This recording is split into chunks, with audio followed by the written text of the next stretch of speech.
I think it's pretty clear by now that if you have about 35,000 rupees to spend on a smartphone, you better be considering the OnePlus 6. Now, we pushed it to its limits in our gaming review where it barely broke a sweat, being able to run even the highest and most taxing 3D games, and it's even got a pretty impressive camera, which at times comes pretty close to even more expensive flagships like the Samsung Galaxy S9 Plus and even the Huawei P20 Pro. Now, we've covered these two aspects in separate videos, so if you haven't seen it, we urge you to check it out as the results may really surprise you.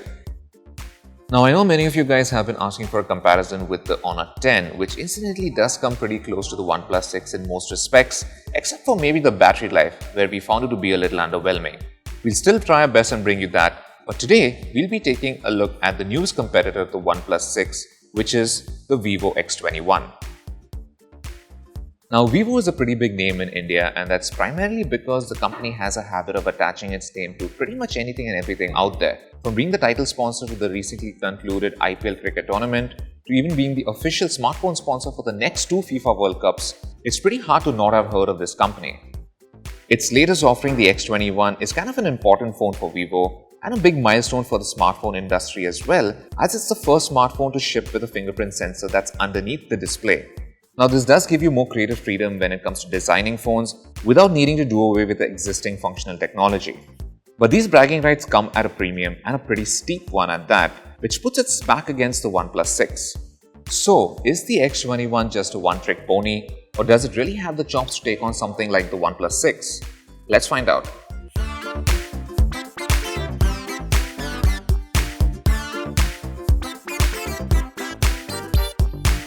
In terms of physical dimensions, both phones will take up similar space in your pocket, but if we were to pick one as our daily driver, then it would be the Vivo X21. It's slimmer and a lot lighter than the OnePlus 6, which makes it a lot more manageable when you use it.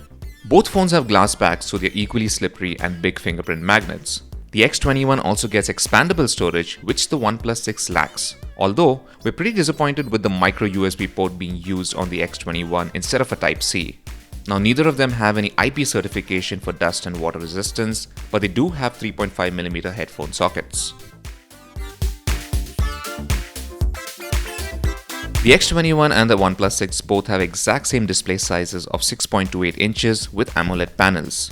Both have a resolution of 1080 by 2280 pixels and a 19:9 aspect ratio. Now, colors are vivid, blacks are deep, and viewing angles are pretty wide, which is what you'd expect from such panels. The X21's in-display fingerprint sensor also works surprisingly well and quickly, similar to the capacitive one used on the OnePlus 6. We actually found Face Unlock to be a lot quicker than having to fumble for the fingerprint sensor, which is what we ended up using most often. Now, it's hard to pick a winner in this category, but if we must, we choose the OnePlus 6 simply because you can tweak the colors of the display, which in an AMOLED panel can get too jarring at times. Sadly, the X21 lacks any provision for calibrating the screen, which is a bummer.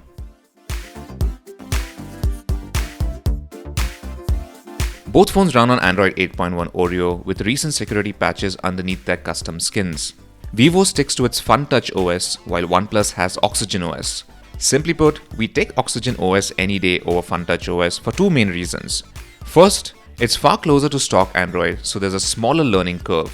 It looks a lot slick too, and the settings and features are where they should be, so it's easy to find them. The second reason is that OnePlus has a better track record of issuing software updates compared to Vivo. Although this second point might be debatable considering both phones are on Google's priority list for receiving Android P Beta, which means if all goes well, they should be among the first to get the Android update when it rolls out to the public later in the year. FunTouch OS is typically for someone who wants an iOS-like experience in an Android phone. It's not the most polished UI, and it takes a while to figuring out where everything is, and it still has some quirks which haven't been fixed. Like for instance, what exactly is this even supposed to mean? Both phones give you plenty of gestures to play around with, and if you want, you can get rid of the navigation bar altogether for a pure gesture-based navigation experience.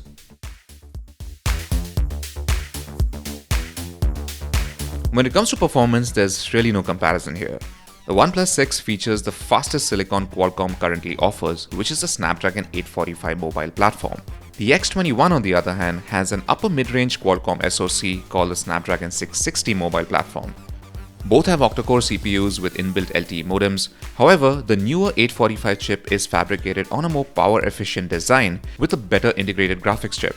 It's easy to see the lead it has over Snapdragon 660 in benchmarks like Antutu, where the OnePlus 6 gets nearly double the score of what the X21 can manage. Now, while the Vivo can't really compete with OnePlus 6 in compute power, it does try to make up for this by offering double the storage. There's 6GB of RAM on both phones, but the X21 gives you 128GB of expandable storage versus 64GB of fixed storage on the OnePlus 6. Now you can opt for a higher storage variant of the OnePlus 6 which gives you 128GB of storage and 8GB of RAM, but this comes at a price bump of around 5,000 rupees. Now neither of the phones support wireless charging or FM radio, but you do get NFC on the OnePlus 6.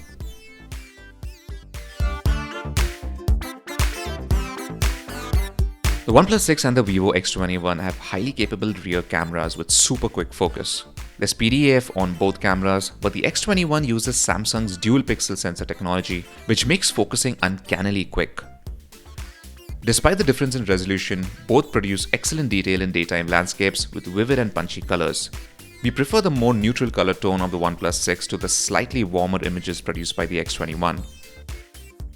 Portrait shots of objects looked a little better from the X21, and here you can also adjust the level of blur too after you've taken the shot.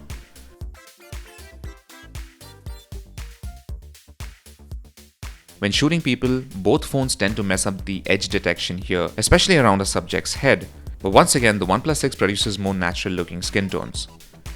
In low light, the OnePlus 6 comes out ahead a bit, delivering slightly better dynamic range and colors and slightly better detail too. The OnePlus 6 has a 16 megapixel selfie camera versus a 12 megapixel sensor on the X21. Both capture good details, but once again we'd pick the OnePlus 6 here over the Vivo for its overall better exposure. Both phones also shoot 4K video, but the OnePlus 6 can stabilize video at this resolution too, which the X21 cannot.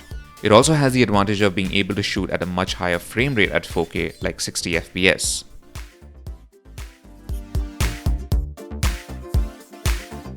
With regular use, you can expect similar battery life from both phones, which we found to last about a full day. Now what's impressive is that the Vivo X21 ran for about 4 hours longer than the OnePlus 6 in our internal battery test, despite having a slightly smaller battery. There's fast charging on both phones, which can top up the battery up to 50% in about half an hour. The Vivo X21 is a solid first attempt at a true premium offering from the company. Now we really love what Vivo has done with the design and the build of the X21, and it performs pretty well overall too. However, they haven't seemed to have given much thought to the pricing. I mean, the in-display fingerprint sensor is cool and all, but when you're going up against an aggressive competitor like OnePlus, you really need to make sure you have all your bases covered. Now the X21 is a pretty good phone in its own right, however it's just too expensive. Vivo ideally should have priced it between 25,000 to 30,000 rupees, which would have been good. But at 35,000 rupees, there's simply no reason not to get the OnePlus 6. So thanks for watching our comparison, and for all things tech, log on to gadgets360.com.